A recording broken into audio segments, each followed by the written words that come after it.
ಆತ್ಮೀಯ ಮತದಾರ ಬಂಧುಗಳೇ, ಪ್ರತಿಷ್ಠಿತ ಹೈದರಾಬಾದ್ ಕರ್ನಾಟಕ ಶಿಕ್ಷಣ ಸಂಸ್ಥೆಯ ಚುನಾವಣೆಯಲ್ಲಿ ಕಮಲಾಪುರ್ ಮಾಜಿ ಶಾಸಕರಾದ ಶ್ರೀ ಸುಭಾಷ್ ಎಸ್ ಪಾಟೀಲ್ ಅವರ ಪುತ್ರರಾದ ಶ್ರೀ ವಿನಯ್ ಪಾಟೀಲ್ ಅವರು ಅಭಿವೃದ್ಧಿ ಹಾಗೂ ಬೆಳವಣಿಗೆಯ ಉದ್ದೇಶ ಹೊಂದಿರುವ ಶ್ರೀ ಬಸವರಾಜ್ ಭೀಮಳ್ಳಿ ಅವರ ಪ್ಯಾನೆಲ್ನಲ್ಲಿ ಆಡಳಿತ ಮಂಡಳಿ ಸದಸ್ಯ ಸ್ಥಾನಕ್ಕೆ ಸ್ಪರ್ಧಿಸಿದ್ದಾರೆ. ಅವರ ಕ್ರಮ ಸಂಖ್ಯೆ 40. ಕಲ್ಯಾಣ ಕರ್ನಾಟಕ ಭಾಗದಲ್ಲಿ ಶೈಕ್ಷಣಿಕ ಕ್ರಾಂತಿ ಹಾಗೂ ಅಭಿವೃದ್ಧಿ ಯೋಜನೆಗಳ ಅಡಿಪಾಯ ಗಟ್ಟಿಗೊಳಿಸಲು ಪಾಟೀಲ್ ಅವರಂತಹ ವ್ಯಕ್ತಿಯ ಅವಶ್ಯಕತೆ ಇದೆ. ಕಾರಣ ಮತದಾರರು ಹೈದರಾಬಾದ್ ಕರ್ನಾಟಕ ಶಿಕ್ಷಣ ಸಂಸ್ಥೆ ಚುನಾವಣೆ 2021ರ ಚುನಾವಣೆಯಲ್ಲಿ ವಿನಯ್ ಎಸ್ ಪಾಟೀಲ್ ಅವರನ್ನ ಬಹುಮತದಿಂದ ಗೆಲ್ಲಿಸಬೇಕಾಗಿ ಮನವಿ. ಅಭ್ಯರ್ಥಿ ವಿನಯ್ ಎಸ್ ಪಾಟೀಲ್, ಕ್ರಮ ಸಂಖ್ಯೆ 40. ಮತದಾನದ ದಿನಾಂಕ ಫೆಬ್ರವರಿ 27, 2021. ಇನ್ ಗುಲ್ಬರ್ಗಾ ವಾರ್ತೆಗಳು. ಪ್ರಾಯೋಜಕರು Mahalakshmi jewellers, gold hub, main road, Kalaburagi. Devanand saree centre, supermarket, Kalaburagi. ಹಾಗೂ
Mahalakshmi jewellers, gold hub, opposite KPN hospital, main road, Gulbarga. ವಿಶ್ವಾಸಕ್ಕೆ ಮತ್ತೊಂದು ಹೆಸರೇ Mahalakshmi jewellers. Devanand saree centre ಹಲವು ವರ್ಷಗಳಿಂದ ಕಲಬುರ್ಗಿ ಮಹಾಜನತೆಯ ಭರವಸೆ ಗಳಿಸಿರುವ ರೇಷ್ಮೆ ಸೀರೆಗಳ ಅತಿ ದೊಡ್ಡ ಶೋರೂಮ್. ಹಬ್ಬಗಳು, ಮದುವೆ, ಉಪನಯನ ಹಾಗೂ ನಿಮ್ಮ ಮನೆಯ ಶುಭ ಸಮಾರಂಭಗಳಿಗೆ ಬೇಕಾಗುವ ರೇಷ್ಮೆ ಸೀರೆಗಳಿಗೆ ದೂರದ ಬೆಂಗಳೂರು, ಹೈದರಾಬಾದ್ ನಗರಗಳಿಗೆ ಹೋಗುವ ಅಗತ್ಯವಿಲ್ಲ. ದೇವಾನಂದ್ ಸ್ಯಾರಿ ಸೆಂಟರ್ ನೀಡುತ್ತಿದೆ exclusive silk saree collections. Devanand saree ಸೆಂಟರ್ನಲ್ಲಿ ಈಗ ಮದುವೆ ಮುಂತಾದ ಶುಭ ಸಮಾರಂಭಗಳಿಗೆ ಕಾಂಚೀವರಂ ಸೇರಿದಂತೆ wedding bracket sarees, pure Dharmavaram ಸೀರೆಗಳು, ಪ್ಯೂರ್ ಬನಾರಸ್ ಸೀರೆಗಳು, pure Uppada silk, pure Ilkal ಸೀರೆಗಳು, pure fancy Gadwal silk, pure Paithani ಸೀರೆಗಳು, ಪ್ಯೂರ್ ಸಾಫ್ಟ್ ಸಿಲ್ಕ್ ಸೀರೆಗಳು ವಿವಿಧ ವಿನ್ಯಾಸಗಳಲ್ಲಿ. ಕಲಬುರಗಿಯಲ್ಲೇ ಅತಿ ದೊಡ್ಡ ಮತ್ತು ವಿಶಾಲವಾದ 10,000 ಚದುರ ಅಡಿ ಇರುವ ಏಕೈಕ sari centre Devanand saree centre. ಭೇಟಿ ಕೊಡಿ. Devanand saree centre, Kamath hotel ಹಿಂದುಗಡೆ, ಸೂಪರ್ ಮಾರ್ಕೆಟ್, ಕಲಬುರಗಿ.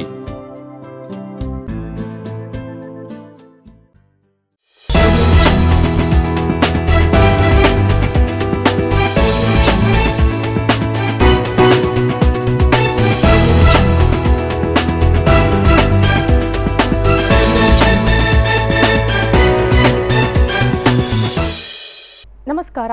ಗುಲ್ಬರ್ಗಾ ವಾರ್ತೆಗಳಿಗೆ ಸ್ವಾಗತ. ಮೊದಲಿಗೆ ಹೆಡ್ಲೈನ್ಸ್. 2020-21ನೇ ಸಾಲಿನ ವಿದ್ಯುತ್ ದರ ಪರಿಷ್ಕರಣೆ ಕುರಿತು ನಗರದ ಜಿಲ್ಲಾಧಿಕಾರಿ ಕಚೇರಿಯಲ್ಲಿ ನಡೆದ ಸಾರ್ವಜನಿಕ ಅಹವಾಲುಗಳ ವಿಚಾರಣೆ. ರಾಜ್ಯ ಬಿಜೆಪಿ ಸರ್ಕಾರದ ಭ್ರಷ್ಟಾಚಾರದ ಕುರಿತು ವಿರೋಧ ಪಕ್ಷದವರು ಮಾತಾಡಿಲ್ಲ. ಸರ್ಕಾರ ದುಡ್ಡು ಹೊಡೆಯುತ್ತಿರುವ ಕುರಿತು ಅವರ ಪಕ್ಷದ ಶಾಸಕರೇ ಚರ್ಚೆ ಮಾಡುತ್ತಿದ್ದಾರೆ. ಮಾಜಿ ಸಿಎಂ ಕುಮಾರಸ್ವಾಮಿ. ಕೋವಿಡ್ ಲಸಿಕೆ ಬಗ್ಗೆ ಸಾರ್ವಜನಿಕರಲ್ಲಿ ಜಾಗೃತಿ ಮೂಡಿಸುವ ಉದ್ದೇಶದಿಂದ ರಾಜೀವ್ ಸ್ಮಾರಕ ಶಿಕ್ಷಣ ಸಂಸ್ಥೆಯ ಔಷಧ ಮಹಾವಿದ್ಯಾಲಯದಿಂದ ನಡೆದ ಕೋವಿಡ್ ಲಸಿಕೆ ಜಾಗೃತಿ ಜಾಥಾ. ಈಗ ವಾರ್ತೆಗಳ ವಿವರ. ಜೆಸ್ಕಾಂ ಸಂಸ್ಥೆ ವ್ಯಾಪ್ತಿಯಲ್ಲಿ 2020-21ನೇ ಸಾಲಿನ ವಿದ್ಯುತ್ ದರ ಪರಿಷ್ಕರಣೆ ಕುರಿತಂತೆ ಇಲ್ಲಿನ ಡಿಸಿ ಕಚೇರಿ ಸಭಾಂಗಣದಲ್ಲಿ ಕರ್ನಾಟಕ ವಿದ್ಯುತ್ ಶಕ್ತಿ ನಿಯಂತ್ರಣ ಆಯೋಗದ ಅಧ್ಯಕ್ಷ ಶಂಭು ದಯಾಳ್ ಮೀನಾ ಅವರ ಅಧ್ಯಕ್ಷತೆಯಲ್ಲಿ ಸಾರ್ವಜನಿಕ ಅಹವಾಲುಗಳ ವಿಚಾರಣೆ ನಡೆಯಿತು. ಇಲ್ಲಿನ ಜಿಲ್ಲಾಧಿಕಾರಿ ಕಚೇರಿ ಸಭಾಂಗಣದಲ್ಲಿ ನಡೆದ 2020-21ನೇ ಸಾಲಿಗೆ ವಿದ್ಯುತ್ ದರ ಪರಿಷ್ಕರಣೆ ಕುರಿತು ನಡೆದ ಸಾರ್ವಜನಿಕ ಅಹವಾಲು ವಿಚಾರಣೆಯಲ್ಲಿ ಕರ್ನಾಟಕ ವಿದ್ಯುತ್ ಶಕ್ತಿ ನಿಯಂತ್ರಣ ಆಯೋಗದ ಅಧ್ಯಕ್ಷ ಶಂಭು ದಯಾಳ್ ಮೀನಾ ಅವರು ಅಧಿಕಾರಿಗಳೊಂದಿಗೆ ಚರ್ಚೆ ನಡೆಸಿದರು. ಸಂದರ್ಭದಲ್ಲಿ ಆಯೋಗದ ಸದಸ್ಯರಾದ ಎಂಡಿ ರವಿ, ಎಚ್ಎಂ ಮಂಜುನಾಥ್, ಜೆಸ್ಕಾಂ ವ್ಯವಸ್ಥಾಪಕ ನಿರ್ದೇಶಕ ರಾಹುಲ್ ಪಾಂಡ್ವೆ, ಜೆಸ್ಕಾಂ ಸಂಸ್ಥೆಯ ವಿವಿಧ ಹಂತದ ಇಇ, ಎಇ ಅಧಿಕಾರಿಗಳು, ಸಾರ್ವಜನಿಕರು ಅಹವಾಲು ವಿಚಾರಣೆಯಲ್ಲಿ ಭಾಗವಹಿಸಿದ್ದರು. This presentation is correct. I will give you a clarification regarding what ಅವರು ತಾನೇ ಪಟ್ಟಿದ್ದಾರೆ ನಿಮ್ಮ ಅಬ್ಜೆಕ್ಷನ್ ಹೇಳಿ. ಅಬ್ಜೆಕ್ಷನ್ ಅಂದ್ರೆ ತಾನೇ ಪಟ್ಟಿದ್ದಾರೆ ಸರ್. 450 ಪಟ್ಟಿದ್ದಾರೆ ಹೇಳಿದ್ದಾರೆ. ಅವ್ರು ನೋಟ್ ಮಾಡ್ಕೊಂಡು ಉತ್ತರ ಹೇಳಿ. ಆಯ್ತು. They give limited fund here. ಹೇಳಿದ್ರು ಅವ್ರ ಖರ್ಚು ಬರ್ತದೆ more than 1 lakh. It depends on site and other things. So they give lump sum amount. ಬಾಕಿ ಅವರೇ ಖರ್ಚು ಮಾಡಬೇಕು. So I request, I think you take up with the department. ಅವ್ರು ಸ್ವಲ್ಪ ಬೇಗ ಮಾಡಬೇಕು. ಅವ್ರು ಏನ್ ಮಾಡ್ತಾರೆ, ರಿಲೀಫ್ ಜೊತೆಗೆ ಎಲ್ಲ ಫಾರ್ಮಾಲಿಟೀಸ್ ಅವ್ರು ಕಂಪ್ಲೀಟ್ ಮಾಡಬೇಕು. ಕಂಪ್ಲೀಟ್ ಮಾಡಿದ್ರೆ ಅವಾಗ ಜಸ್ಟ್ ಟೈಮ್ ಬರ್ತದೆ. ಅಲ್ಲಿ ಸೆನ್ಸನ್ ನಲ್ಲಿ ಅಥವಾ ಏನ್ ಪ್ರಾಬ್ಲಮ್ ಇದ್ರೆ ಅವಾಗ ಸ್ವಲ್ಪ ಇಂಪ್ರೂವ್ಮೆಂಟ್ ಮಾಡಬೇಕು. ಕಳೆದ ವರ್ಷ ರಾಜ್ಯದಲ್ಲಾದ ಅಕಾಲಿಕ ಪ್ರವಾಹಗಳಿಂದ ಅನೇಕ ಜಿಲ್ಲೆಗಳಲ್ಲಿನ ಜನಸಾಮಾನ್ಯರ ಜೀವನದ ಮೇಲೆ ದೊಡ್ಡ ಪ್ರಮಾಣದ ನಷ್ಟ ಉಂಟು ಮಾಡಿದ್ದು, ಇದರಿಂದ ರೈತರ ಜಮೀನು ಹಾಳಾಗಿದೆ ಹಾಗೂ ಅನೇಕರು ಮನೆ ಕಳೆದುಕೊಂಡಿದ್ದಾರೆ. ರಾಜ್ಯ ಸರ್ಕಾರ ಆ ಸಂದರ್ಭದಲ್ಲಿ ದೊಡ್ಡ ಮಟ್ಟದ ಪರಿಹಾರ ಕೊಡುವುದಾಗಿ ಘೋಷಣೆ ಮಾಡಿತ್ತು. ಆದರೆ ಸರ್ಕಾರ ನೀಡಿರುವ ಪರಿಹಾರದ ಭರವಸೆ ಎಷ್ಟರ ಮಟ್ಟಿಗೆ ರೈತರ ಕೈ ಸೇರಿದೆ ಎಂಬುದೇ ಗೊತ್ತಿಲ್ಲ ಎಂದು ಮಾಜಿ ಮುಖ್ಯಮಂತ್ರಿ ಎಚ್.ಡಿ. ಕುಮಾರಸ್ವಾಮಿ ಸುದ್ದಿಗೋಷ್ಠಿಯಲ್ಲಿ ಮಾತನಾಡಿದರು. ಜೆಡಿಎಸ್ ಪಕ್ಷದ ಸಂಘಟನೆಗಾಗಿ ಕಲಬುರಗಿಗೆ ಆಗಮಿಸಿದ್ದ ಮಾಜಿ ಸಿಎಂ ಕುಮಾರಸ್ವಾಮಿ ಅವರು ಇಲ್ಲಿನ ಐವನ್ ಶಾಹಿ ಅತಿಥಿ ಗೃಹದಲ್ಲಿ ಸುದ್ದಿಗೋಷ್ಠಿಯಲ್ಲಿ ಮಾತನಾಡಿ, ಕಳೆದ ಮೈತ್ರಿ ಸರ್ಕಾರದ ಪತನದ ನಂತರ ನಡೆದ ಉಪಚುನಾವಣೆಯಲ್ಲಿ ಜೆಡಿಎಸ್ ಪಕ್ಷ ಹಿನ್ನಡೆ ಕಂಡರೂ ನಾವು ಆತಂಕಗೊಂಡಿಲ್ಲ. ಆದರೆ ಬಿಜೆಪಿ ಸರ್ಕಾರದ ಆಡಳಿತ ವೈಖರಿ ಬಗ್ಗೆ ಗಮನಹರಿಸುತ್ತಾ ಬಂದಿದ್ದೇನೆ. ಮೈತ್ರಿ ಸರ್ಕಾರದ ಪತನಕ್ಕೆ ಬಿಜೆಪಿ ಪಕ್ಷದ ಕೆಲ ನಾಯಕರು ಹಲವಾರು ತಂತ್ರಗಾರಿಕೆ ಮುಖಾಂತರ ಸರ್ಕಾರ ರಚನೆ ಮಾಡಿಕೊಂಡು ಉಪಚುನಾವಣೆಯಲ್ಲಿ ಜನರ ಬೆಂಬಲ ಪಡೆದು ಯಶಸ್ಸು ಕಂಡಿದ್ದಾರೆ. ಆದರೆ ನಾಡಿನ ಜನರ ದುರಾದೃಷ್ಟವೋ ಅಥವಾ ಬಿಜೆಪಿ ಸರ್ಕಾರ ನಡೆಯುತ್ತಿರುವುದು ದುರಾದೃಷ್ಟವೋ ನನಗೆ ಅರ್ಥವಾಗಿಲ್ಲ. ಇನ್ನು ಕಳೆದ ಫೆಬ್ರವರಿ ತಿಂಗಳಿನಲ್ಲಿ ಆರಂಭವಾದ ಕೋವಿಡ್ ಕಾರಣವನ್ನು ಮುಂದಿಟ್ಟುಕೊಂಡು ಸರ್ಕಾರದ ಆಡಳಿತ ಅಭಿವೃದ್ಧಿಗಿಂತ ಹೆಚ್ಚಾಗಿ ಕೋವಿಡ್ ಅನಾಹುತ ತಪ್ಪಿಸಲು ಸಬೂಬು ನೀಡಿದ್ದಾರೆ. ರಾಜ್ಯ ಬಿಜೆಪಿ ಸರ್ಕಾರದ ಭ್ರಷ್ಟಾಚಾರದ ಕುರಿತು ವಿರೋಧ ಪಕ್ಷದವರು ಮಾತಾಡಿಲ್ಲ. ಆದರೆ ಸರ್ಕಾರ ನಡೆಯುತ್ತಿರುವ ಮಾರ್ಗ ಹಾಗೂ ಲೂಟಿ ಹೊಡೆಯುತ್ತಿರುವುದನ್ನು ಕಂಡು ಅವರ ಪಕ್ಷದ ಶಾಸಕರೇ ಚರ್ಚೆ ಮಾಡುತ್ತಿದ್ದಾರೆ ಎಂದರು. ಈಗಾಗಲೇ ಕೊರೋನಾ ಅನಾಹುತಗಳ ಪ್ಯಾಂಡಮಿಕ್ ಸ್ವಲ್ಪ ಕಡಿಮೆ ಆದಂಥ ಒಂದು ಹಿನ್ನೆಲೆಯಲ್ಲಿ ಸಾರ್ವಜನಿಕವಾಗಿ ಹಿಂದಿನ ಕೆಲವು ಚಟುವಟಿಕೆಗಳು ಎಲ್ಲ ಒಂದು ಪ್ರಾರಂಭ ಆದಂಥ ಹಿನ್ನೆಲೆಗಳು ಒಂದು ಭಾಗ. ಕಳೆದ 1 ವರ್ಷದಿಂದ ಪಕ್ಷದ ಸಂಘಟನೆಯೂ ಸಹ ಸ್ವಲ್ಪ ಹಿಮ್ಮುಖ ಆದಂಥ ಒಂದು ಹಿನ್ನೆಲೆಗಳೇನಿತ್ತು. ಇತ್ತೀಚೆಗೆ ಕಳೆದ ಸಂಕ್ರಾಂತಿ ಹಬ್ಬದ ನಂತರ ಪಕ್ಷದಲ್ಲಿ ಒಂದು ಹೊಸ ಪುನಶ್ಚೇತನವನ್ನು ಉಂಟು ಮಾಡತಕ್ಕಂಥ ನಿಟ್ಟಿನಲ್ಲಿ ಸಂಘಟನೆಗೆ ಆದ್ಯತೆ ಕೊಡಲಿಕ್ಕೆ ಹಲವಾರು ರೀತಿಯಲ್ಲಿ ನಮ್ಮ ಪಕ್ಷದ ಮುಖಂಡರುಗಳಿಗೆ ಸೂಚನೆಯನ್ನು ಕೊಟ್ಟಿದ್ದೇವೆ.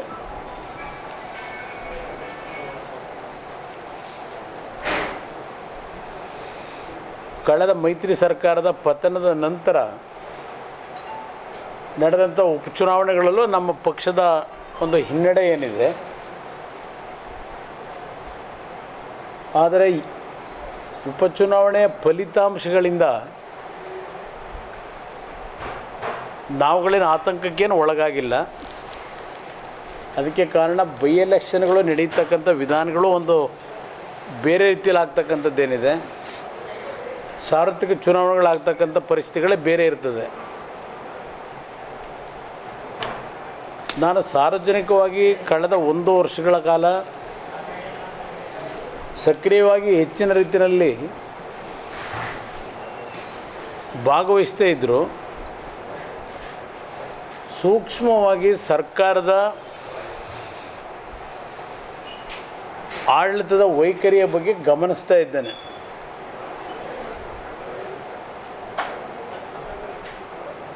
ಮೈತ್ರಿ ಸರ್ಕಾರದ ಪತನವನ್ನು ಹಲವಾರು ರೀತಿಯ ಬಿ ಜೆ ಪಿಯ ಪಕ್ಷದ ಕೆಲವು ನಾಯಕರು ಅವರ ತಂತ್ರಗಾರಿಕೆಗಳು ಯಾವ ರೀತಿ ಇರಲಿ ಅದ್ರ ಬಗ್ಗೆನೂ ನಾನು ಟೀಕೆ ಮಾಡಲಿಕ್ಕೆ ಹೋಗೋದಿಲ್ಲ. ತಂತ್ರಗಾರಿಕೆ ಮುಖಾಂತರ ಸರ್ಕಾರ ರಚನೆ ಮಾಡ್ಕೊಂಡ್ರು, ಉಪಚುನಾವಣೆಯಲ್ಲಿ ಜನರ ಒಂದು ಬೆಂಬಲವನ್ನು ಪಡೆಯತಕ್ಕಂಥಲ್ಲಿ ಯಶಸ್ಸು ಕಂಡರು, ಬಹುಮತವನ್ನು ಪಡೆಯತಕ್ಕಂಥ ನಿಟ್ಟಿನಲ್ಲಿ.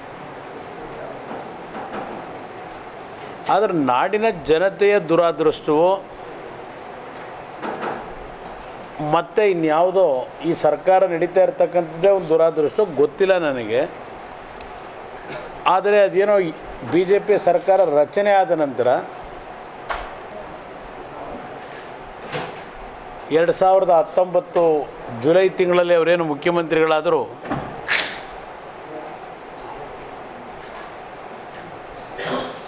ನಾಡಿನ ನಮ್ಮ ರೈತರ ದುರಾದೃಷ್ಟ ಅಂತಕ್ಕಂಥದ್ದು ಪ್ರಕೃತಿಯ ವಿಕೋಪಕ್ಕೆ ಒಳಗಾದಂಥ ಒಂದು ಸನ್ನಿವೇಶಗಳು, ಅಕಾಲಿಕವಾದಂಥ ಒಂದು ಪ್ರವಾಹಗಳು ಹಲವಾರು ಜಿಲ್ಲೆಗಳಲ್ಲಿ ಜನಸಾಮಾನ್ಯರ ಬದುಕಿನ ಮೇಲೆ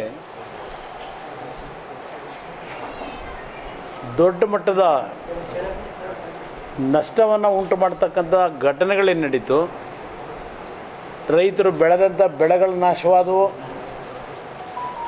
ಹಲವಾರು ಜಿಲ್ಲೆಗಳಲ್ಲಿ, ಹಲವಾರು ಹಳ್ಳಿಗಳಲ್ಲಿ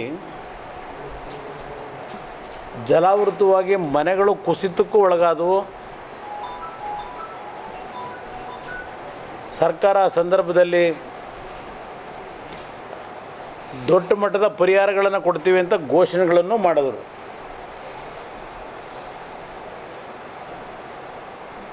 %75ಕ್ಕೂ ಹೆಚ್ಚಿನ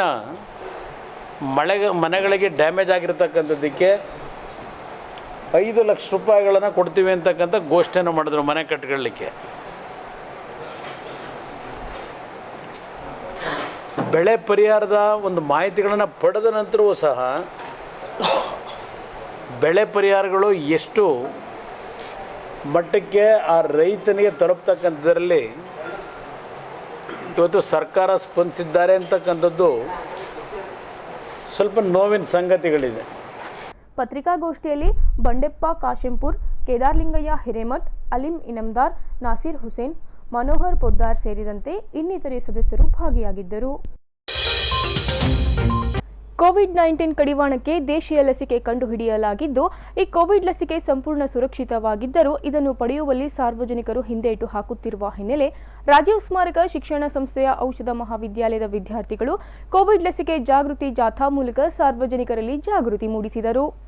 ಕೋವಿಡ್ ಲಸಿಕೆ ಇದು ದೇಶಿ ಲಸಿಕೆಯಾಗಿದ್ದು, ಇದು ಅತ್ಯಂತ ಸುರಕ್ಷಿತವಾಗಿದೆ.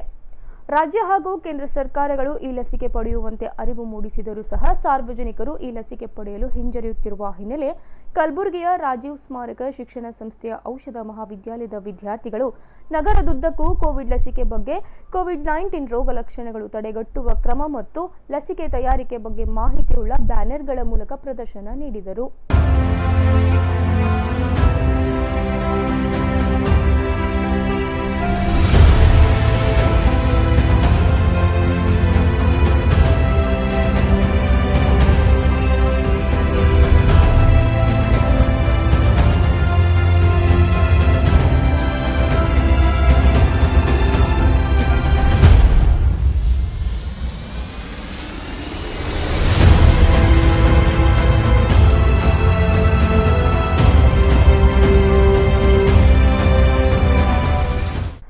ಕೋವಿಡ್ ಬಗೆಗಿನ ಮಾಹಿತಿಯುಳ್ಳ ಕರಪತ್ರಗಳನ್ನು ಹಂಚುವ ಮೂಲಕ ವಿದ್ಯಾರ್ಥಿಗಳು ಕೋವಿಡ್ ಲಸಿಕೆಯ ಬಗ್ಗೆ ಜಾಗೃತಿ ಮೂಡಿಸುವ ಬೀದಿ ನಾಟಕದ ಮೂಲಕ ಪ್ರದರ್ಶನ ನೀಡಿದರು.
ಬಳಿಕ ಕಲಬುರಗಿಯ ಆರೋಗ್ಯ ಇಲಾಖೆಯ ಅಧಿಕಾರಿ ಡಾಕ್ಟರ್ ರಾಜಶೇಖರ್ ಮಾಲಿ ಅವರು ಮಾತನಾಡಿ, ಕೋವಿಡ್ ವ್ಯಾಕ್ಸಿನ್ ಕುರಿತು ರಾಜೀವ್ ಸ್ಮಾರಕ ಶಿಕ್ಷಣ ಸಂಸ್ಥೆಯ ಔಷಧ ಮಹಾವಿದ್ಯಾಲಯದ ವಿದ್ಯಾರ್ಥಿಗಳು ಬೀದಿ ನಾಟಕ ಮೂಲಕ ಪ್ರದರ್ಶನ ನೀಡಿದ್ದು ಉಪಯುಕ್ತವಾಗಿದೆ.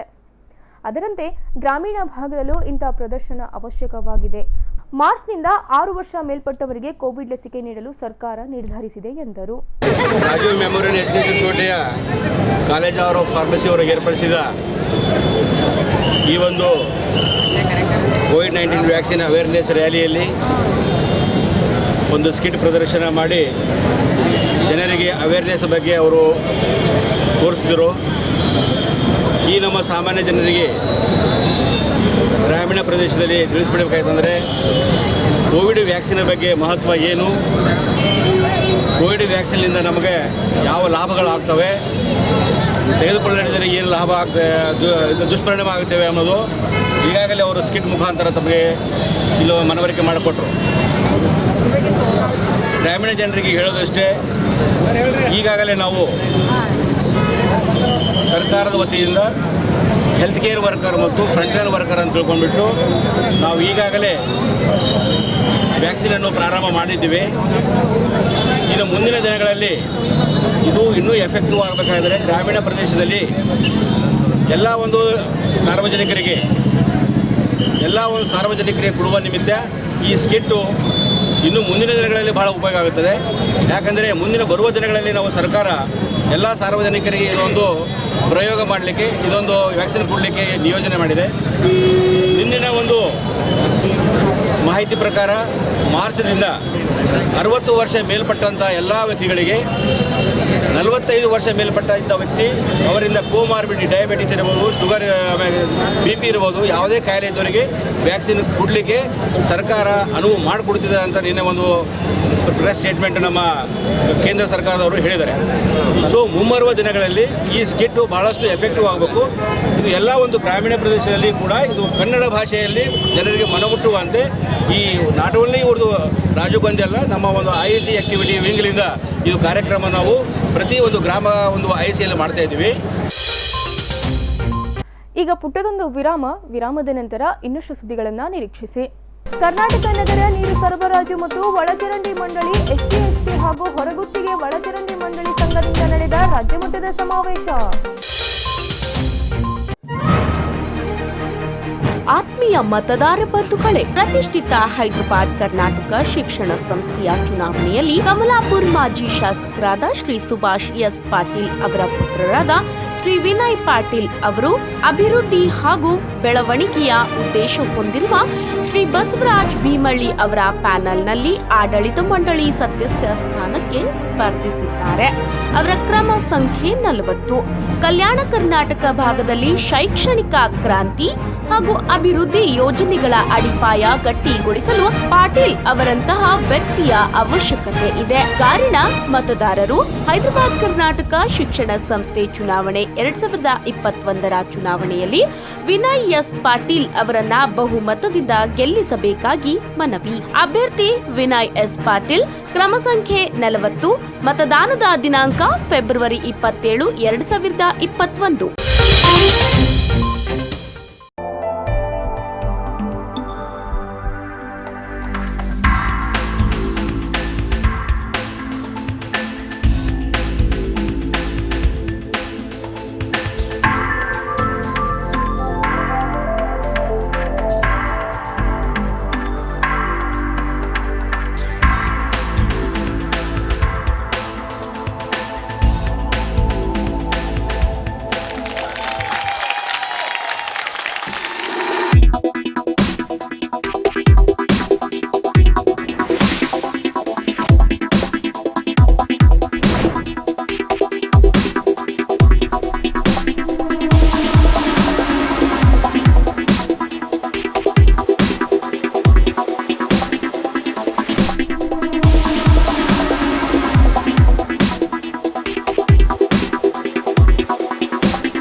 Mahalakshmi jewellers, gold hub opposite KPN hospital, main road, Gulbarga.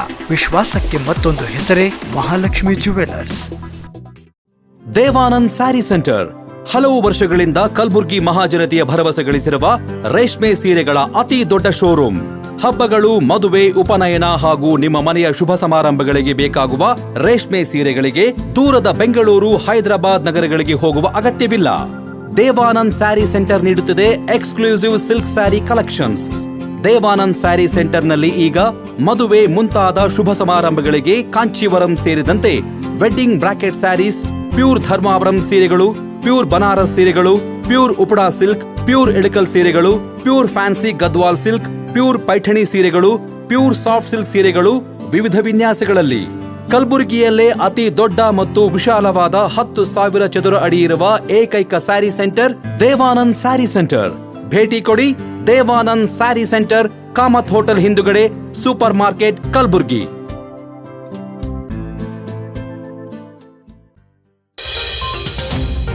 ವಿರಾಮದ ನಂತರ ಗುಲ್ಬರ್ಗಾ ವಾರ್ತೆಗಳಿಗೆ ಮತ್ತೊಮ್ಮೆ ಸ್ವಾಗತ. ಕರ್ನಾಟಕ ನಗರ ನೀರು ಸರಬರಾಜು ಮತ್ತು ಒಳಚರಂಡಿ ಮಂಡಳಿ, ಎಸ್ಸಿ ಎಸ್ಟಿ ಹಾಗೂ ಹೊರಗುತ್ತಿಗೆ ಒಳಚರಂಡಿ ಮಂಡಳಿ ಸಂಘದಿಂದ ರಾಜ್ಯಮಟ್ಟದ ಸಮಾವೇಶ ಮತ್ತು ನರಸಿಂಹ ನಾಯಕರಿಗೆ ಸನ್ಮಾನ ಸಮಾರಂಭ ಹಮ್ಮಿಕೊಳ್ಳಲಾಗಿತ್ತು. ಇಲ್ಲಿನ ಎಸ್ಎಂ ಪಂಡಿತ ರಂಗಮಂದಿರದಲ್ಲಿ ಕರ್ನಾಟಕ ನಗರ ನೀರು ಸರಬರಾಜು ಮತ್ತು ಒಳಚರಂಡಿ ಮಂಡಳಿ, ಎಸ್ಸಿ ಎಸ್ಟಿ ಹಾಗೂ ಹೊರಗುತ್ತಿಗೆ ನೌಕರರ ಸಂಘದಿಂದ ಆಯೋಜಿಸಿದ್ದ ಸನ್ಮಾನ ಸಮಾರಂಭದಲ್ಲಿ ಗಣ್ಯರು ದೀಪ ಬೆಳಗಿಸುವ ಮೂಲಕ ಕಾರ್ಯಕ್ರಮ ಉದ್ಘಾಟಿಸಿದರು.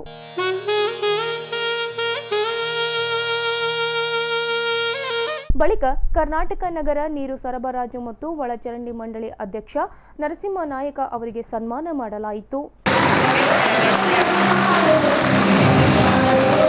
ಬಳಿಕ ಮಾತನಾಡಿದ ಕೆಕೆಆರ್ಡಿಬಿ ಅಧ್ಯಕ್ಷ ಹಾಗೂ ಶಾಸಕ ದತ್ತಾತ್ರೇಯ ಪಾಟೀಲ್ ರೇವೂರ್, ನಗರದಲ್ಲಿ ಒಳಚರಂಡಿಗಳನ್ನು ಅಚ್ಚುಕಟ್ಟಾಗಿ ನಿರ್ಮಿಸಿರುವ ಶ್ರೇಯಸ್ಸು ಒಳಚರಂಡಿ ಮಂಡಳಿ ನೌಕರರಿಗೆ ಸಲ್ಲುತ್ತದೆ. ಗುತ್ತಿಗೆ ಆಧಾರದ ಮೇಲೆ ಕಾರ್ಯನಿರ್ವಹಿಸುತ್ತಿರುವ ನೌಕರರಿಗೆ ಖಾಯಂಗೊಳಿಸಿದರೆ ಅವರ ಸೇವೆಗೆ ಬೆಲೆ ನೀಡುವಂತಾಗುತ್ತದೆ. ಈ ಕಾರ್ಯ ಮಂಡಳಿ ಅಧ್ಯಕ್ಷರು ಮಾಡುತ್ತಾರೆಂಬ ಭರವಸೆ ನನಗಿದೆ ಎಂದರು. ಈ ಒಂದು ವೇದಿಕೆ ಮುಖಾಂತರ ಇವತ್ತು ತಮಗೆ ಸರ್ಕಾರದ ವತಿಯಿಂದ ಆಗಬೇಕಾಗಿರುವಂತಹ ನ್ಯಾಯವಾದಂತಹ ಬೇಡಿಕೆಗಳನ್ನ ಇವತ್ತು ದಿವಸ ತಾವು ಏನು ನಮ್ಮ ಅಧ್ಯಕ್ಷರಿಗೆ ತಾವು ಕೊಟ್ಟಿದ್ದೀರಿ, ಇದು ಆಗ್ಬೇಕು ಅಂತ ನಮ್ಮ ಅಧ್ಯಕ್ಷರದ್ದು ಕೂಡ ಇವತ್ತು ಒತ್ತಾಯ ಇದೆ. ಸರ್ಕಾರದ ಹಂತದಲ್ಲಿ ನಾವು ಮತ್ತು ಅವರು ಸೇರಿ ಅಧ್ಯಕ್ಷರ ನೇತೃತ್ವದಲ್ಲಿ ಏನು ತಮ್ಮ ಬೇಡಿಕೆಗಳಿದೆ ಅದನ್ನ ಸರ್ಕಾರದ ಹಂತದಲ್ಲಿ ಮಾಡಲಿಕ್ಕೆ ನಾವು ಕೂಡ ಅದಕ್ಕೆ ಸರ್ಕಾರವನ್ನು ನೀಡ್ತೇವೆ ಅಂತ ಹೇಳಿ ಈ ಸಂದರ್ಭದಲ್ಲಿ ಹೇಳುತ್ತಾ, ಇವತ್ತು ನಗರ ಪ್ರದೇಶದಲ್ಲಿ ವಿಶೇಷವಾಗಿ ಇವತ್ತು ನಮಗೆ ಸ್ವಚ್ಛವಾದಂತಹ ಕುಡಿಯುವ ನೀರು ಸಿಗಬೇಕು ಅಂತಂದ್ರೆ ಅದಕ್ಕೆ ಯಾರಾದ್ರೂ ಕಾರ್ಯಕರ್ತರಂದ್ರೆ ಇಲ್ಲಿ ಎಲ್ಲಿ ಕೂತಂತವ್ರು ತಾವು ಅಂತ ಅನ್ನೋ ಮಾತನ್ನ ಈ ಸಂದರ್ಭದಲ್ಲಿ ಹೇಳಬೇಕಾಗುತ್ತೆ. ಇವತ್ತು ಒಳಚರಂಡಿಗಳನ್ನು ಕೂಡ ನಮ್ಮ ನಗರಗಳು ಸುಂದರವಾಗಿ ಕಾಣಿಸ್ಬೇಕು ಅಂದ್ರೆ ಅದಕ್ಕೆ ಪ್ರಮುಖವಾದಂತಹ ಪಾತ್ರ ಇವತ್ತು ತಮ್ಮದು ಹೆಚ್ಚಾಗಿದೆ ಅಂತ ಅನ್ನೋ ಮಾತನ್ನ ಈ ಸಂದರ್ಭದಲ್ಲಿ ಹೇಳಬೇಕಾಗುತ್ತೆ. ಇವತ್ತು ಬಹಳಷ್ಟು ಸೇವೆಯನ್ನ ಹಗಲು ರಾತ್ರಿ ತಾವು ಶ್ರಮವನ್ನ ಹಾಕಿ ಜನರಿಗೆ ನೀರನ್ನ ಕೊಡುವಂಥದ್ದು, ಒಳಚರಂಡಿಯನ್ನ ಸ್ವಚ್ಛವಾಗಿ ಇವತ್ತು ಇಡುವಂತ ಕೆಲಸ ಇವತ್ತಿನ ದಿವಸ ತಮ್ಮ ಒಂದು ಇಲಾಖೆ ವತಿಯಿಂದ ಇವತ್ತು ನಡೀತಾ ಇದೆ. ಇದನ್ನ ನಿಮಗೆ ಎಷ್ಟು ಸರ್ಕಾರ ಸಹಾಯ ಮಾಡಿದ್ರು ಕೂಡ ಅದು ಕಡಿಮೆನೆ ಅಂತ ಹೇಳಿ ನನ್ನ ಭಾವನೆ. ಇವತ್ತು ನಿಮಗೆ ಹೆಚ್ಚು ವೇತನ ಕೊಡುವಂಥದ್ದಾಗಿರ್ಬೋದು. ಇವತ್ತು ಅನೇಕ ನಮ್ಮ ಚಂದ್ರಶೇಖರ್ ಸಾಹೇಬರು ಹೇಳಿದ್ರು, ಅದನ್ಸತಿ ಅವ್ರು ಕಮ್ಮಿ ಹೇಳಿದ್ದಾರೆ ಅಂತ ಹೇಳಿ. ಸರ್ಕಾರಕ್ಕೆ ಇನ್ನೂ ಹೆಚ್ಚು ತಮ್ಮಲ್ಲಿ ಗುತ್ತಿಗೆ ಆಧಾರದಲ್ಲಿ ಇರುವಂತವರು ಅವ್ರು ಪರ್ಮನೆಂಟ್ ಆದ್ರೆ ಇನ್ನೂ ಹೆಚ್ಚು ಅವರಿಗೆ ಸರ್ಕಾರದ ಹಂತದಲ್ಲಿ ಅವರಿಗೆ ಸರ್ಕಾರಿ ನೌಕರರು ಅಂತ ಹೇಳಿ ತಿಳ್ಕೋಬೇಕು. ಯಾಕಂತಂದ್ರೆ ಕೇವಲ ಗುತ್ತಿಗೆ ಆಧಾರದ ಮೇಲೆ ಅವರಿಗೆ ಕೆಲಸ ಮಾಡಿಸುವಂಥದ್ದು ಅಷ್ಟೇ ಅಲ್ಲ, ಅವರಿಗೆ ಪರ್ಮನೆಂಟ್ ಆಗಿ ಸರ್ಕಾರಿ ನೌಕರರಿಗೆ ಅವರು ಕೂಡ ನಮ್ಮ ಡಿಪಾರ್ಟ್ಮೆಂಟ್ ಅನ್ನುವ ಭಾವನೆಯನ್ನೇ ಇವತ್ತಿನ ದಿವಸ ಬರಬೇಕು. ಸರ್ಕಾರದ ಹಂತದಲ್ಲಿ ಅದನ್ನು ಕೂಡ ನಮ್ಮ ಮಾನ್ಯ ಅಧ್ಯಕ್ಷರು ಮಾಡ್ತಾರೆ ಅಂತ ಅನ್ನೋದು ಸಂಪೂರ್ಣವಾದಂತಹ ವಿಶ್ವಾಸ ಇದೆ. ಯಾಕಂದ್ರೆ ಹೋರಾಟಗಾರ ಮಾರುತಿ ಮಾನ್ಪಡೆ ನಿಧನ ಹಿನ್ನೆಲೆ ಅವರೊಂದಿಗಿದ್ದ ಬಾಂಧವ್ಯ ಕುರಿತು ಕರ್ನಾಟಕ ನಗರ ನೀರು ಸರಬರಾಜು ಮತ್ತು ಒಳಚರಂಡಿ ಮಂಡಳಿ ಅಧ್ಯಕ್ಷ ನರಸಿಂಹ ನಾಯಕ ಅವರು ಮೆಲುಕು ಹಾಕಿದರು. ಎಲ್ಲರಿಂದ ತೊಂದರೆ ನಮಗೆ ಏನಪ್ಪಾ ಅಂದ್ರೆ ನಮ್ಮ ಮಾನ್ಪಡೆ ಕಾಕವನ್ನು ಕಳ್ಕೊಂಡಿರೋದು ನಮಗೆ ಸುಮ್ಮಲಾದಂತ ನಷ್ಟ ಅಂತಂದ್ರೆ ತಪ್ಪಾಗದಂತ ಅನಿಸ್ತದೆ. ಯಾಕಂತಂದ್ರೆ ಆ ವ್ಯಕ್ತಿನೇ ಆ ಥರ ಹುಟ್ಟು ಹೋರಾಟಗಾರ. ಅವರಂತೊಬ್ಬರು ಇನ್ನೊಬ್ರು ಹುಟ್ಟಂಗಿಲ್ಲ. ನಾವು ಸುನೀಲ್ ತಮ್ಮಗೆ ಹೇಳೋದು ಇಷ್ಟೇ, ಅವರಷ್ಟಂತೂ ಹೆಸರು ಮಾಡಕ್ ಸಾಧ್ಯ ಇಲ್ಲ. ಬಟ್ ಅವ್ರ ಹೆಸರಿಗೆ ಯಾವತ್ತೂ ಧಕ್ಕೆ ತರಲಾರಂತ ನಡೆಯುವಂಥ ಕೆಲಸ ನಾವು ಅವ್ರದ್ದು ನಮ್ದು ಭೇಟಿ ಹೆಂಗಾಯ್ತಂದ್ರೆ ನನಗೆ ಫೋನ್ ಮಾಡಿದ್ರು, ಕಂಗ್ರಾಟ್ಸ್ ರೀ ತಾವು ಅಧ್ಯಕ್ಷ ಆಗಿದ್ದಕ್ಕೆ ಅಂದರು. ಥ್ಯಾಂಕ್ಸ್ ರೀ ಕಾಕನೇ ನಾವು ಮಾತಾಡ್ತಿದ್ವಿ. ಥ್ಯಾಂಕ್ಸ್ ರೀ ಕಾಕ ಅಂತ ಹೇಳಿದ್ವಿ. ಬೋರ್ಡಿಗೆ ಭೇಟಿಯಾಗಿ ಬರ್ತದೆ ಅಂತ ತಾವು ಇದೀರಿ ಅಂದ್ರೆ ಅಂದರು. ಆಯ್ತು ನೀವು ಬರ್ರಿ, ನಾನು ವೇಟ್ ಮಾಡ್ತಿರ್ತೀನಿ ಅಂತ ಹೇಳಿದ್ರು. ಅವರು ಪಾಪ ಬಂದು ಕೂತಿದ್ದಾರೆ. ನಾನು ಒಳಗೆ ಕೆಲಸ ಮಾಡಕ್ಕಿದ್ದೇನೆ. ಸುಮಾರು 1 ತಾಸು 2 ತಾಸು ಆಗಿದ್ದಾರೆ ಒಳಗೆ ಕೂತು. ನಮ್ಗೆ ಗೊತ್ತಿಲ್ಲ. ನಾವು ಫೋನ್ ಮಾಡಿ ಕಾಕ ಎಲ್ಲಿದೆಪ್ಪ, ಅವ್ರು ಬರ್ತಾರಂತೆ. ನಾವು ಬೋರ್ಡ್ನಾಗ ಅವ್ರಿಗೆ ಭೇಟಿ ಮಾಡ್ಕೊಂಡು ಕೂತೀವಿ ಮಾತಾಡೋ ಕಾಕ ಅವರಿಗೆ. ಅವರಿಗೆ ನಮ್ಮ ಪಿ ಎ ಒಬ್ಬ ಇಲ್ಲ ಸರ್ ಅಲ್ಲಿ ಆಫೀಸರ್ ಕೂಡ ಮೀಟಿಂಗ್ ಮಾಡಕ್ಕೆ ಸ್ವಲ್ಪ ಕಾಯಿರಿ ಅಂತ ಅಂತಾರೆ. ಸುಮಾರು ಫಸ್ಟ್ ಡೇ ಅವ್ರು ಪಾಪ 2 hours ಹೊರಗೆ ಕಾಯ್ಕೊಂತ ಕುಂತಾರೆ ಅವರು ಚಂದ್ರಶೇಖರಣ್ಣವರೆಲ್ಲ. ನಾನು ಫೋನ್ ಹಚ್ಚಿದೆ, ಕಾಕ ಎಲ್ಲಿದೆಪ್ಪ ಟ್ರಾಫಿಕ್ನ ಸಿಗಬಿದ್ದೆ ನಿಮ್ಮ. ಇಲ್ಲ ಸಾಹೇಬ್ರೆ ಬಂದು 2 ತಾಸು. ಎಂಥದ್ರೆ ಮತ್ತೆ ಎದ್ದು ಹೋಗೋರು ಕರ್ಕೊಂಬರುತ್ತೆ ಕೆಲಸ ಮಾಡಿ. ಇಲ್ಲದೆ ನೀವೇನೋ ಕೆಲಸ ಮಾಡಕ್ಕೆ ಬಿಟ್ಟಿವಿ ಅಂತಂದ್ರು. ಅಲ್ಲೇ ತಪ್ಪಾಯ್ತು ಒಂದು ಮಾಡಕ್ಕೆ ಬರ್ರಿ ಅಂತ ಕುಂದಿರಿಸಿ ಚೆಂದಾಗಿ ಭಾಳ ಅದ್ಭುತವಾಗಿ ಮಾತಾಡಿ ಅವ್ರು ಹೋದ್ಮೇಲೆ ಅಲ್ಲಿರುವಂಥ ನಮ್ಮ ಸಿಬ್ಬಂದಿ ವರ್ಗದವ್ರು ಅಂದರು, ಸರ್ ಏನು ಸರ್ ನಿಮ್ಮ ಕೂಡ ಇಷ್ಟು ಶಾಂತವಾಗಿ ಮಾತಾಡಿದ್ರಲ್ಲ ಅಂತ. ಯಾಕೆ ಅಂದರೆ ಇಲ್ಲ ಸರ್ ಅವ್ರು ಬಂದ್ರೆ ಗುಡ್ಡು ಸಿಡ್ಲು ಬಂದಂಗೆ ಒಂಥರ ಮಿಂಚು ಬಂದಂಗೆ ಆಗ್ತಿತ್ತು. ನಿಮ್ಮ ಗುಡ್ಡು ಸ್ವಭಾವದಿಂದ ಮಾತಾಡಿದ್ರೆ ನಾನು ತಂದೆ ಮಕ್ಕಳು ಸಂಬಂಧ ಹಂಗೆ ಇರ್ತದಪ್ಪ ಅಂತ. ಅದನ್ನು 2 ತಾಸು ಅಂದರೆ ಆ ದೇವ್ರಿಗೂ ಗೊತ್ತಿರ್ತದ, ಅವ್ರಿಗೂ ಗೊತ್ತಿರ್ತದ. ಅದು ವೇಟ್ ಮಾಡಿದ್ದು ಏನು ಅವ್ರು ಬರಕತ್ರ ಅಂತ ಒಳಗೆ ನಾವು ಕಾಯ್ಕೊಂತ ಕುಂತೀವಿ. ಅವ್ರು ಏನೋ ಮೀಟಿಂಗ್ ನಡೆದಂತ ಹೊರಗೆ ಕಾಯ್ಕೊಂತ ಕುಂತಾರೆ.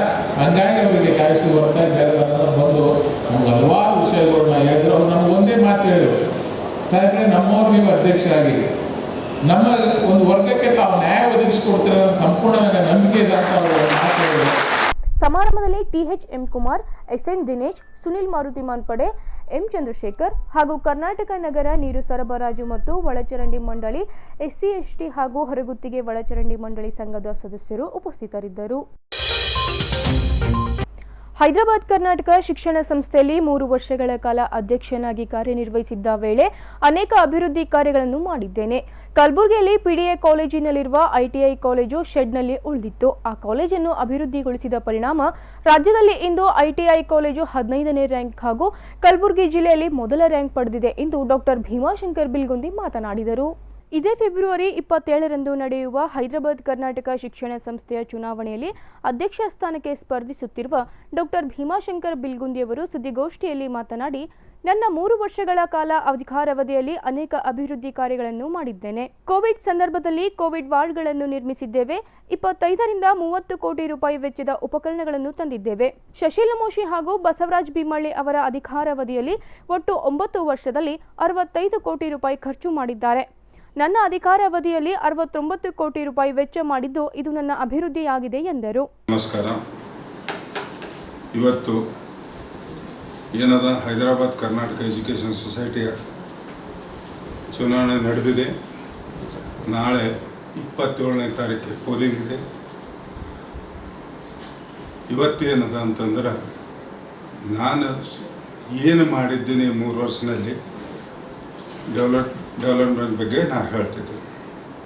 ಇವತ್ತು ನಾನು ಹೇಳಬೇಕಾದ್ರೆ ನಾನು ಮಾರ್ಚ್ 31, 2018 5 ಗಂಟೆಗೆ ನಾನು ಚಾರ್ಜ್ ತೊಗೊಂಡಾಗ ನನಗೇನದಂತಂದ್ರೆ ಭೀಮಳ್ಳವ್ರು ಕೊಟ್ಟಿದ್ದದ ನೋಟ್. ಇದೇನದ ಅಂತಂದ್ರೆ ಅವ್ರು ಸೈನ್ ಮಾಡೇ ಕೊಟ್ಟಿದ್ದದ. ಅದರ ಅಮೌಂಟ್ ಎಷ್ಟು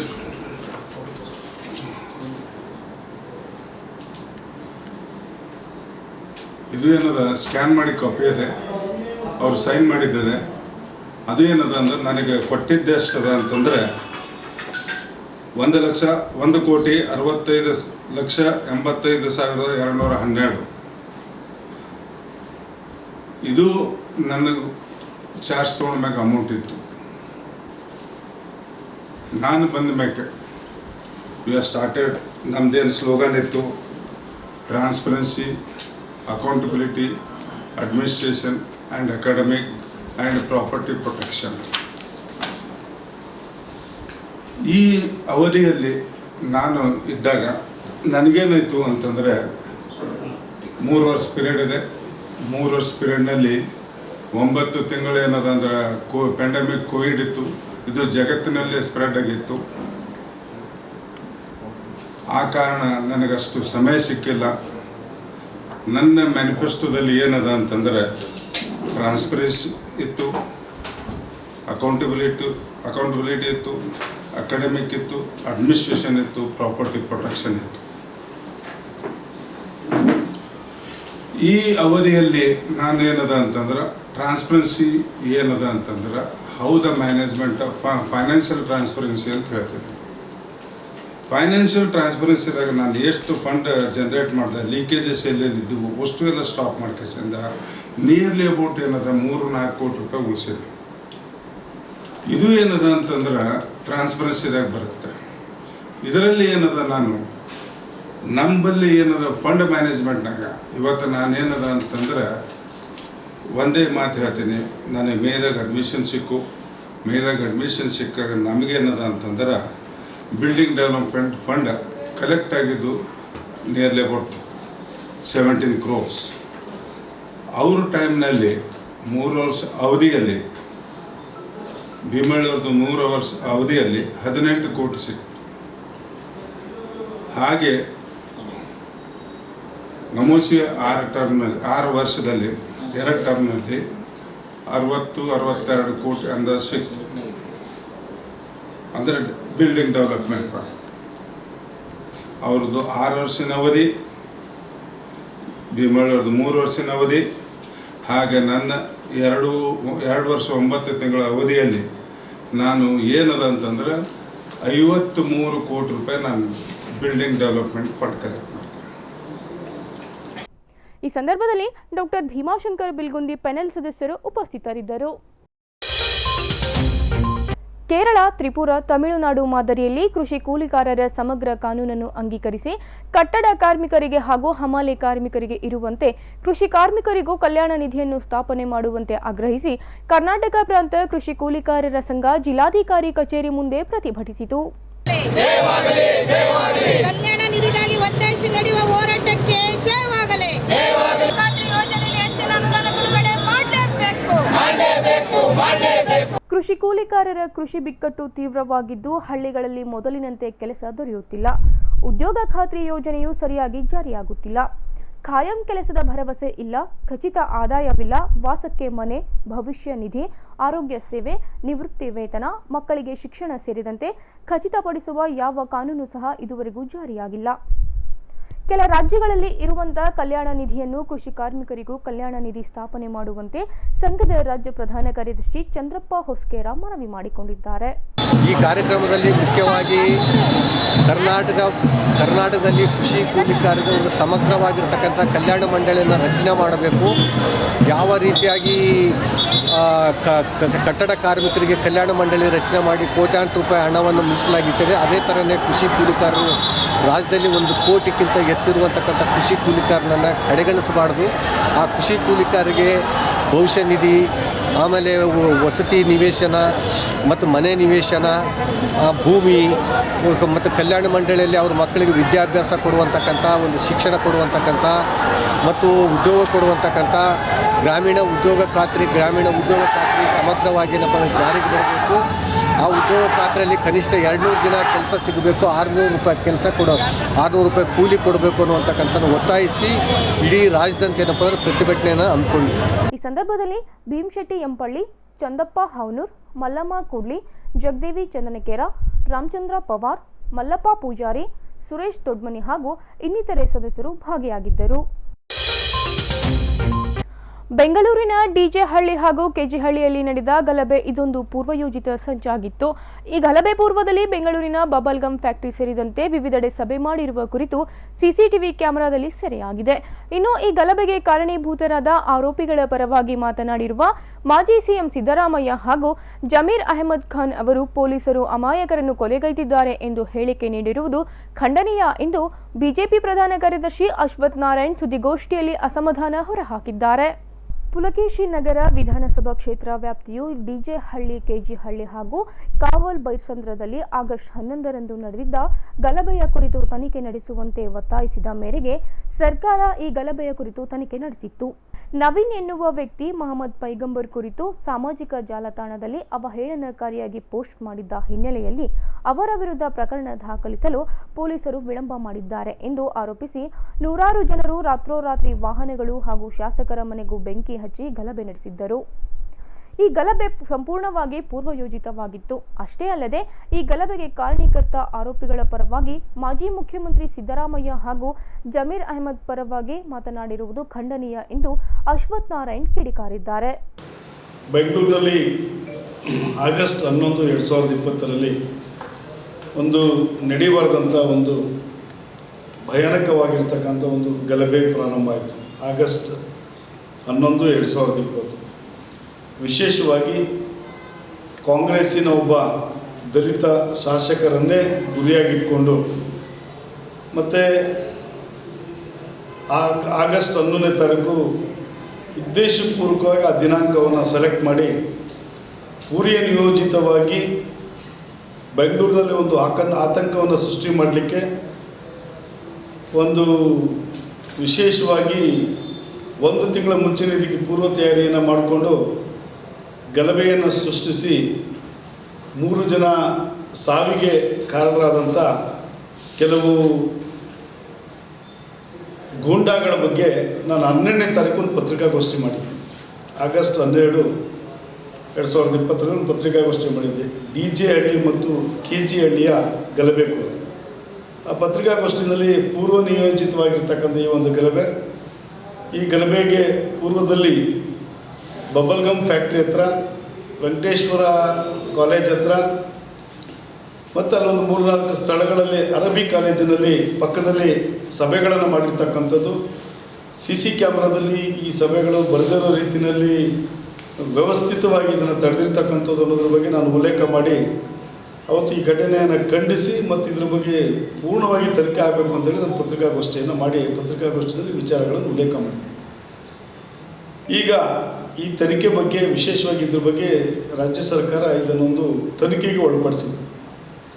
ಇದಲ್ಲದೆ ಭಾರತೀಯ ಜನತಾ ಪಾರ್ಟಿಯಿಂದ ಒಂದು ಫ್ಯಾಕ್ಟ್ ಫೈಂಡಿಂಗ್ ಕಮಿಟಿಯನ್ನು ನಾವು ಮಾಡಿದ್ವಿ. ಶ್ರೀಯುತ ಅರವಿಂದ ಲಿಂಬಾವಳಿಯವರ ನೇತೃತ್ವದಲ್ಲಿ ನಮ್ಮ ರಾಜ್ಯದ ಉಪಾಧ್ಯಕ್ಷರು ಮತ್ತು ಮಾಜಿ ಸಚಿವರಾಗಿದ್ದಂಥ ಅರವಿಂದ್ ಲಿಂಬಾವಳಿ ಇವತ್ತು ಹಾಲಿ ಸಚಿವರಾಗಿದ್ದಾರೆ. ಅವ್ರ ನೇತೃತ್ವದಲ್ಲಿ ನಾವೊಂದು ಫ್ಯಾಕ್ಟ್ ಫೈಂಡಿಂಗ್ ಕಮಿಟಿಯನ್ನು ಮಾಡಿದ್ವಿ. ಅವರು ಒಂದು ರಿಪೋರ್ಟನ್ನು ಕೊಟ್ಟಿದ್ದರು. ಕಾಂಗ್ರೆಸ್ನವರು ಸಹ ಇದ್ರ ಬಗ್ಗೆ ಶ್ರೀಯುತ ಪರಮೇಶ್ವರ್ ಅವರ ನೇತೃತ್ವದಲ್ಲಿ ಒಂದು ಕಮಿಟಿಯನ್ನು ಮಾಡಿದರು. ಅವರು ಒಂದು ರಿಪೋರ್ಟನ್ನು ಕೊಟ್ಟಿದ್ದರು. ಸೇವ್ ಬೆಂಗಳೂರು ಅಂತಕ್ಕಂಥ ಒಂದು NGO ಸಂಸ್ಥೆ ಇದ್ರ ಬಗ್ಗೆ ಸೋಮೋಟ ಅವರು ಸಹ ಇದ್ರ ಬಗ್ಗೆ ಒಂದು ತನಿಖೆಯನ್ನು ಮಾಡಿ ಸರ್ಕಾರಕ್ಕೆ ಒಂದು ವರದಿಯನ್ನು ಸಲ್ಲಿಸಿದರು. ಈ ರೀತಿ ಬೇರೆ ಬೇರೆ ಬೆಂಗಳೂರನ್ನ ಇಷ್ಟಪಡ್ತಕ್ಕಂಥ NGOಸ್ಗಳು ಇದ್ರ ಬಗ್ಗೆ ಕೆಲವೊಂದು ವರದಿಗಳನ್ನು ಕೊಟ್ಟಂಥ ಸಂದರ್ಭದಲ್ಲಿ ಇದರ ಸತ್ಯಾಸತ್ಯತೆ ಏನಿದೆ ಅನ್ನತಕ್ಕಂಥದ್ದು ನಾನು 12ನೇ ತಾರೀಕು ಪತ್ರಿಕಾಗೋಷ್ಠಿಯಲ್ಲಿ ಉಲ್ಲೇಖ ಮಾಡಿದೆ.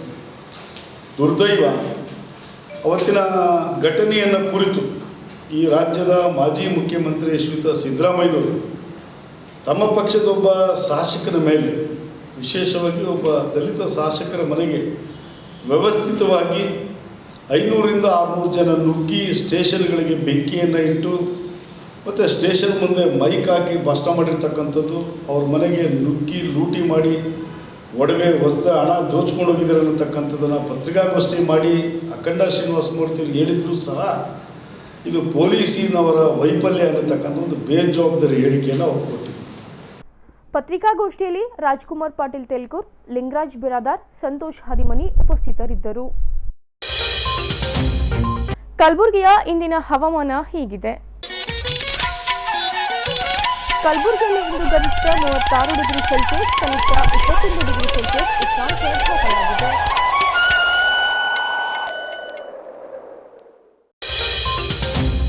ಕೊನೆಯಲ್ಲಿ ಮತ್ತೊಮ್ಮೆ ಹೆಡ್ಲೈನ್ಸ್. 2020-21ನೇ ಸಾಲಿನ ವಿದ್ಯುತ್ ದರ ಪರಿಷ್ಕರಣೆ ಕುರಿತು ನಗರದ ಜಿಲ್ಲಾಧಿಕಾರಿ ಕಚೇರಿಯಲ್ಲಿ ನಡೆದ ಸಾರ್ವಜನಿಕ ಅಹವಾಲುಗಳ ವಿಚಾರಣೆ. ರಾಜ್ಯ ಬಿಜೆಪಿ ಸರ್ಕಾರದ ಭ್ರಷ್ಟಾಚಾರದ ಕುರಿತು ವಿರೋಧ ಪಕ್ಷದವರು ಮಾತಾಡಿಲ್ಲ. ಸರ್ಕಾರ ದುಡ್ಡು ಹೊಡೆಯುತ್ತಿರುವ ಕುರಿತು ಅವರ ಪಕ್ಷದ ಶಾಸಕರೇ ಚರ್ಚೆ ಮಾಡುತ್ತಿದ್ದಾರೆ. ಮಾಜಿ ಸಿಎಂ ಕುಮಾರಸ್ವಾಮಿ.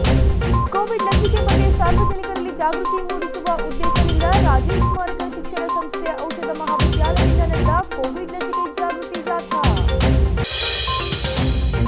ಇಲ್ಲಿಗೆ ಗುಲ್ಬರ್ಗಾ ವಾರ್ತೆಗಳು ಮುಕ್ತಾಯವಾಯಿತು. ಮುಂದಿನ ಸಂಚಿಕೆಯಲ್ಲಿ ಮತ್ತೆ ಭೇಟಿಯಾಗೋಣ. ವಂದನೆಗಳು.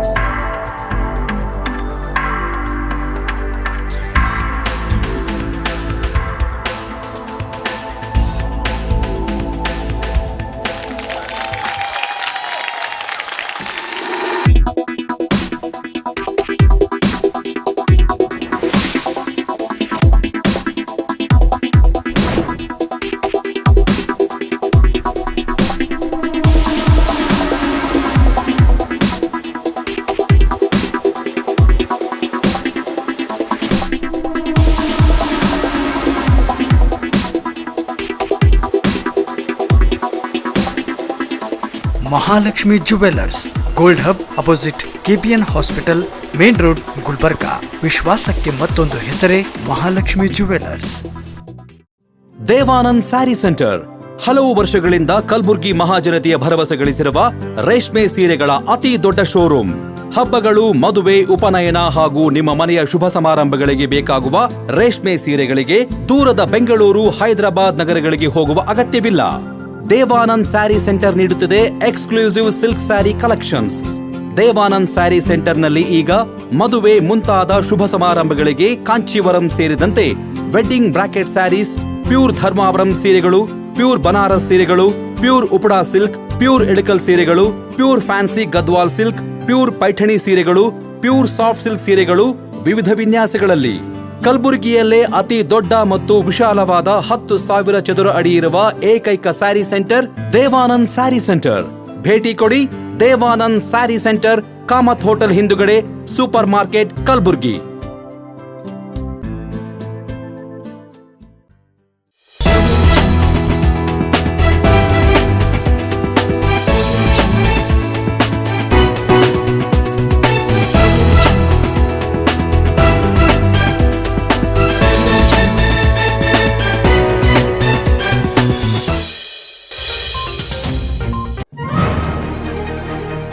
ಆತ್ಮೀಯ ಮತದಾರ ಬಂಧುಗಳೇ, ಪ್ರತಿಷ್ಠಿತ ಹೈದರಾಬಾದ್ ಕರ್ನಾಟಕ ಶಿಕ್ಷಣ ಸಂಸ್ಥೆಯ ಚುನಾವಣೆಯಲ್ಲಿ ಕಮಲಾಪುರ್ ಮಾಜಿ ಶಾಸಕರಾದ ಶ್ರೀ ಸುಭಾಷ್ ಎಸ್ ಪಾಟೀಲ್ ಅವರ ಪುತ್ರರಾದ ಶ್ರೀ ವಿನಯ್ ಪಾಟೀಲ್ ಅವರು ಅಭಿವೃದ್ಧಿ ಹಾಗೂ ಬೆಳವಣಿಗೆಯ ಉದ್ದೇಶ ಹೊಂದಿರುವ ಶ್ರೀ ಬಸವರಾಜ್ ಭೀಮಳ್ಳಿ ಅವರ ಪ್ಯಾನೆಲ್ನಲ್ಲಿ ಆಡಳಿತ ಮಂಡಳಿ ಸದಸ್ಯ ಸ್ಥಾನಕ್ಕೆ ಸ್ಪರ್ಧಿಸಿದ್ದಾರೆ.